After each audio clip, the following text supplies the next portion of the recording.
할렐루야. 5월 1일 월요일입니다.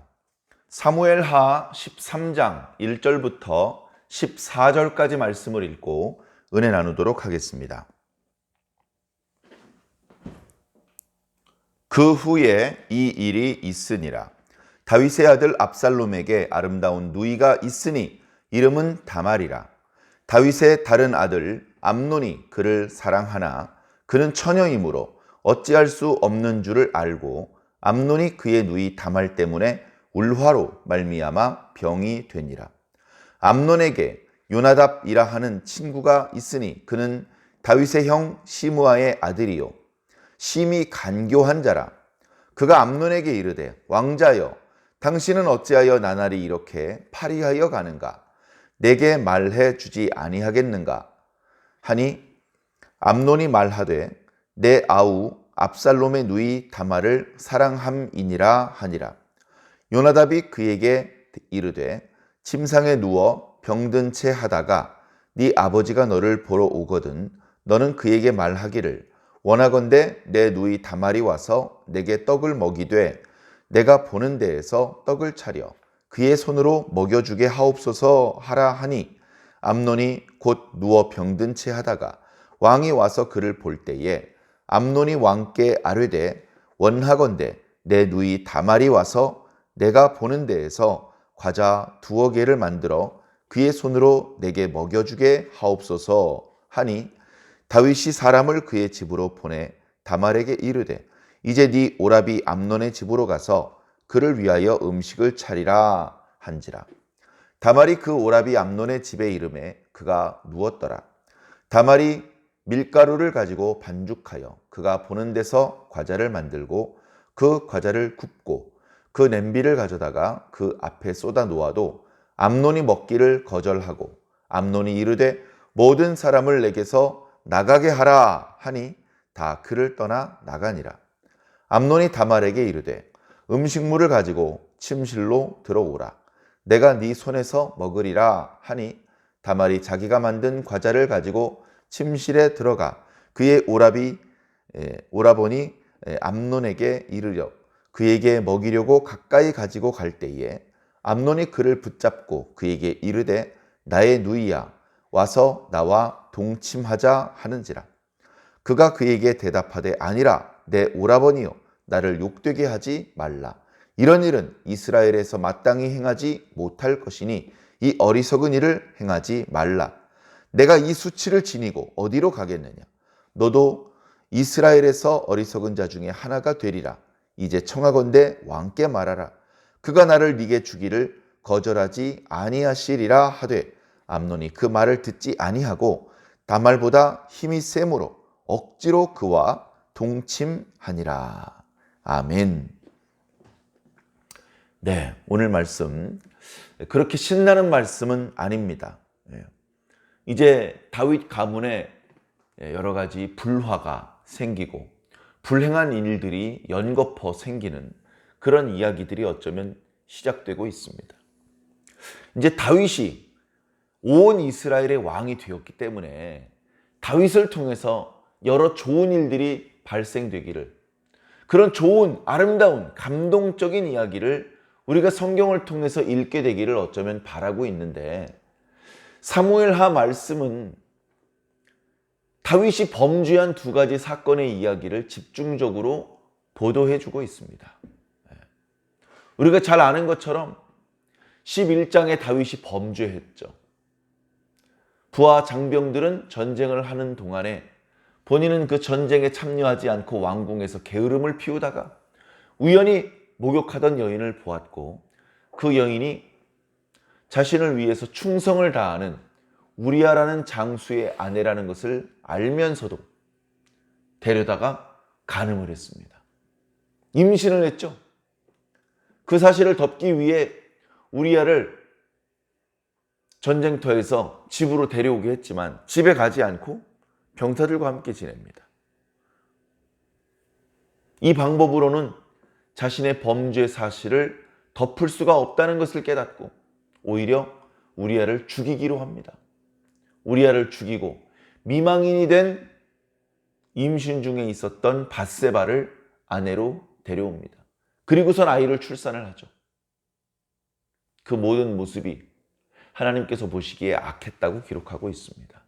선지자를 통해서 저주의 말씀이 전달이 됩니다. 그리고 그 말씀이 이루어져서 이제 13장 이후에 다윗의 집안에 칼이 있을 것이라는 말씀, 심지어 뒷부분에는 다윗의 아내들이 백주에 강간을 당하는 그런 일들이 실제로 나타나게 됩니다. 지금 이제 그 시작하는 그런 단계죠.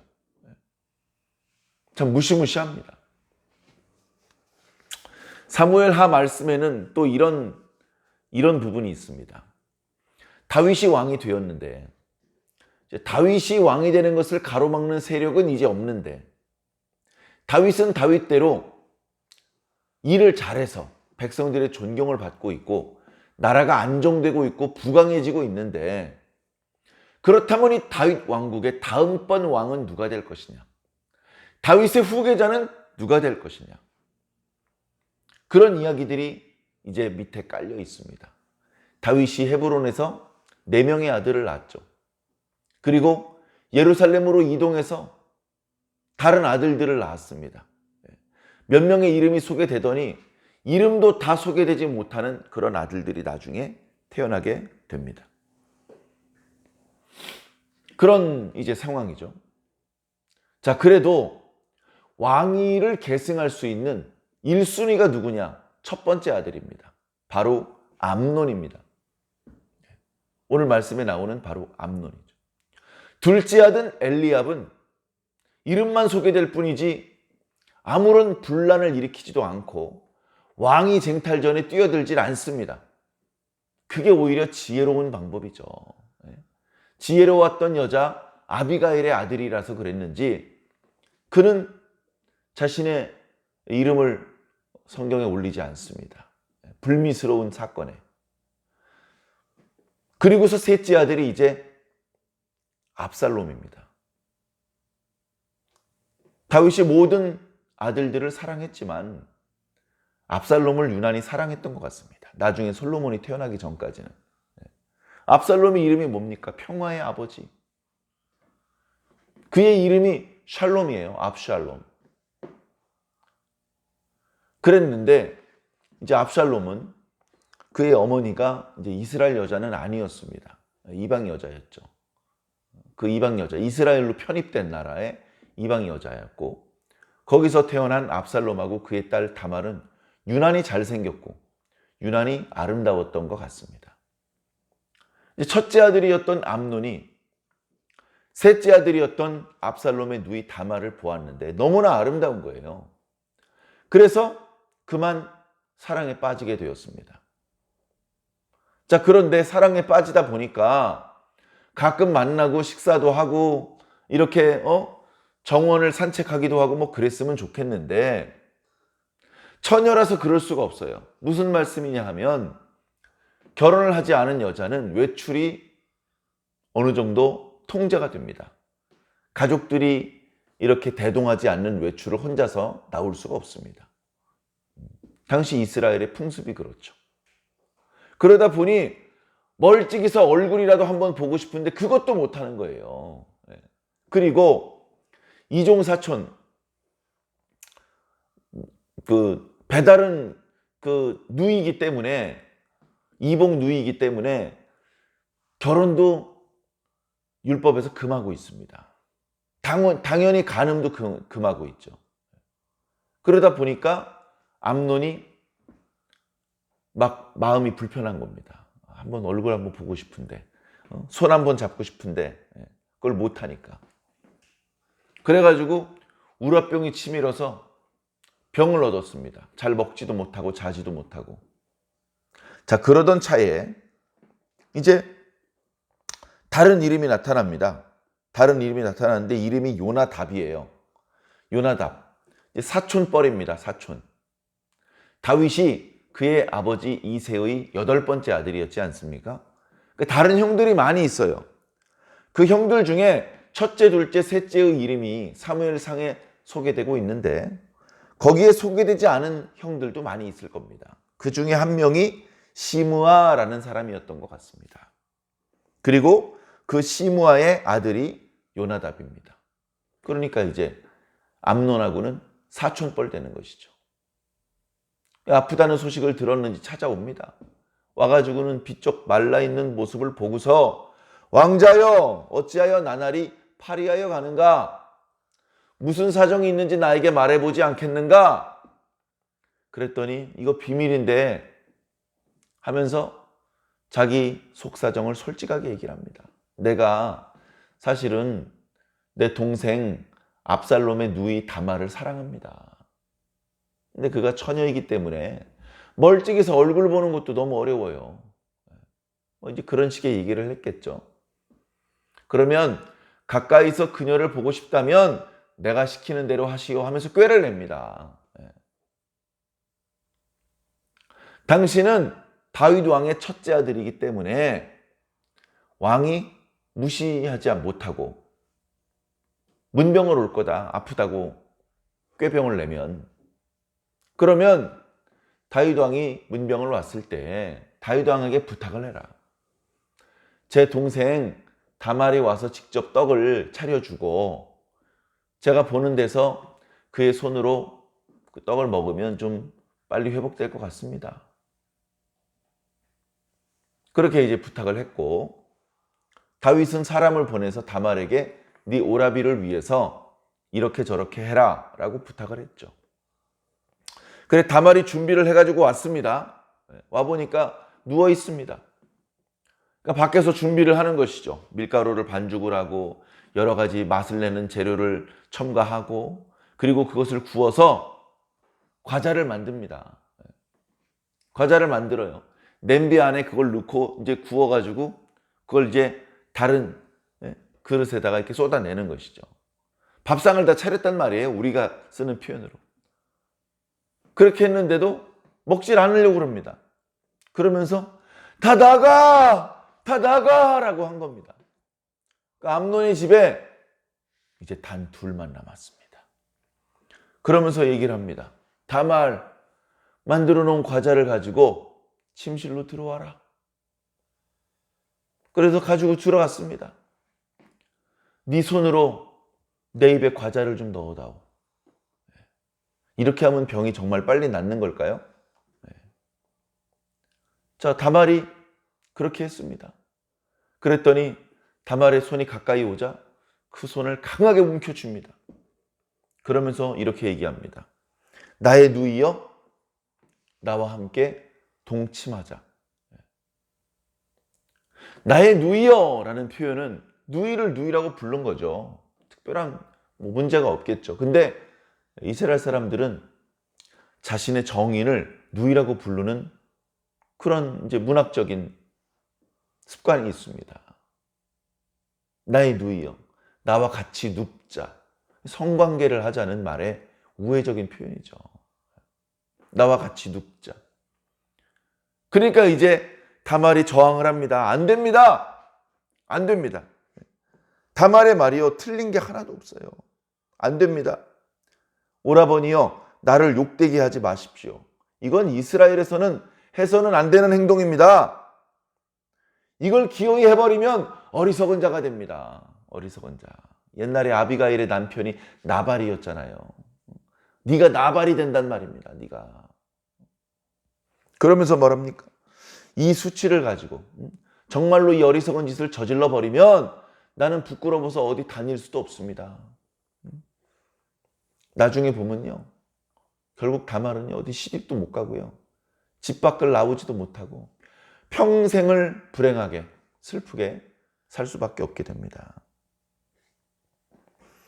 그렇게 되고 그리고 너도 암논 너도 이스라엘에서 어리석은 자라는 말을 듣게 될 것이다. 그러니 그러지 말고 정정당당하게 왕에게 요청을 해라.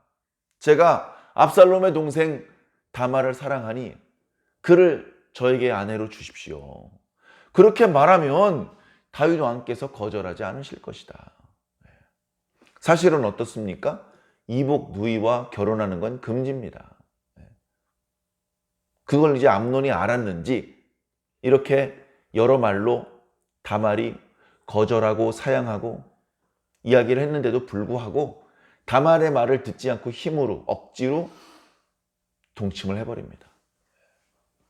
이제 물이 엎질러져 버린 거예요. 다윗이 밧세바를 억지로 강간한 것처럼 암논이 다말을 억지로 지금 강간을 해버렸습니다. 자, 우리아를 죽였죠? 다윗의 가족 중에서 누군가 죽을 것 같아요, 이제. 이 문제가 어떻게 더 큰 범죄와 불행으로 이어지는지 또 이어지는 말씀들을 살펴보면 나타나겠습니다만은 저 뒤에 20장까지 계속해서 이 다윗의 밧세바 범죄 사건이 원인이 되어서 다윗의 집안에 불행이 계속되는 그런 모습들이 나타납니다. 이런 모습을 통해서 우리가 지혜를 얻어야 되죠. 오늘 우리는 어떤 지혜를 얻을 수 있을까요? 자, 첫 번째는 잘못된 욕심을 품으면 안 됩니다. 온갖 욕심이 생길 수 있어요. 걸러내야 됩니다. 욕심을 내도 괜찮은 것이 있고 욕심을 내는 것 자체로도 잘못된 그런 욕심이 있습니다. 암논이 자기 이복 누이 다말을 사랑하는 것은 잘못된 욕심이죠. 진심으로 사랑하는 게 아니라는 것이 곧바로 다음 구절에 나옵니다. 진심으로 사랑하는 게 아니었어요. 잘못된 욕심이었을 뿐입니다. 잘못된 욕심 경계해야 됩니다. 거기다가 간교한 깨를 조심해야 됩니다. 간교한 깨. 요나답이라는 사람이 지혜로운 사람인데 그 지혜를 선한 일에 쓰면 지혜로운 자라는 칭송을 받았겠지만 악한 데 쓰니까 간교한 사람이라는 평을 받는 거 아니겠습니까? 우리 주변에 우리에게 많은 조언을 해줍니다. 지혜로운 조언, 따끔한 충고도 있지만 간교한 꾀를 말하는 그런 말도 많이 들을 수 있습니다. 어떤 말을 내가 들을 것인가? 이 신하는 공격을 하라고 그러고 저 신하는 화친을 하라고 그러는 어떤 신하의 말을 들어야 될 것인가? 남한산성에 갇혀있던 조선의 왕도 신하들이 두 가지로 나누었습니다. 끝까지 싸워야 된다. 아니면 화친을 해야 된다. 왕으로서 선택하기 어렵죠. 결국은 죽을까 봐 두려워서 굴욕적인 선택을 하게 되는데 지혜롭게 판단을 내려야 돼요. 간교한 꾀를 경계해야 됩니다. 자, 그런데 그걸 실패했어요. 잘못된 욕심을 품은 채 간교한 꾀를 듣게 됐습니다. 그러면 어리석은 범죄를 저지르지 않을 수가 없는 겁니다. 암논은 어리석은 범죄를 저질렀어요. 그 죄값을 치르게 될 겁니다. 자, 그런데 우리가 그렇게 되면 안 되잖아요. 죄는 저질렀지만 죄값은 치르지 말자, 이 말씀을 드리는 것이 아닙니다. 죄를 지으면 죄값을 치르게 됩니다. 그러니 어리석은 욕심을 품지 말고 간교한 꾀를 경계해야 됩니다. 어리석은 범죄를 저지르지 않아야 됩니다. 우연히 의도치 않게 또는 처음엔 몰랐는데 하다 보니 하나님께서 원하지 않으시는 불의한 일에 지금 참여하고 있습니다. 어떻게 해야 되겠습니까? 즉시 멈추고 나와야 됩니다. 즉시. 그동안 이미 잘못을 저질렀어요. 거기에 발목 잡히면 안 됩니다. 즉시 멈추고 끊고 되돌아 나와야 됩니다. 잘못한 부분만큼 하나님께 책망을 듣고 하나님께 벌을 받더라도 더 심각한 죄를 저지르지 않도록 멈추고 나와야 됩니다. 만일 다말이 하는 말을 듣고 암논이 그 강하게 잡았던 팔을 풀어주었다면, 그렇다면 그렇게 끔찍한 징벌을 당하지 않을 수 있었을 것입니다. 사랑하는 성도 여러분, 오늘 우리들에게는 어떤 욕심들이 있습니까? 오늘 우리들에게는 어떤 간교한 꾀들이 들립니까? 사랑하는 성도 여러분, 어리석은 범죄로 발전시키지 마시고 멈추시기를 부탁을 드립니다. 멈추셔야 됩니다. 멈추고 돌이켜 나와야 됩니다. 하나님의 진리의 빛이 있는 곳으로 나와야 됩니다. 그 진리의 빛 아래에서 바르게 분별해야 됩니다. 하나님 앞에 기도하고 하나님께 용서를 구하고 하나님께 그 문제를 해결해 달라고 간구하셔야 됩니다. 우리가 그렇게 살면 평생을 아무 불미스러운 일이 일어나지 않을 수 있습니다. 오늘 하루도 하나님 앞에 부끄럽지 않은 그런 하루가 되고, 혹여 우리들의 모습 속에, 삶의 모습 속에 하나님께서 기뻐하지 않은 모습들이 있었다면 이제는 정리해내고 이제는 끊어내고 하나님을 기쁘시게 해드릴 수 있는 그런 건강한 모습으로 오늘 하루를 주님과 동행하며 보내시기를 예수님 이름으로 간절히 축원합니다. 아멘.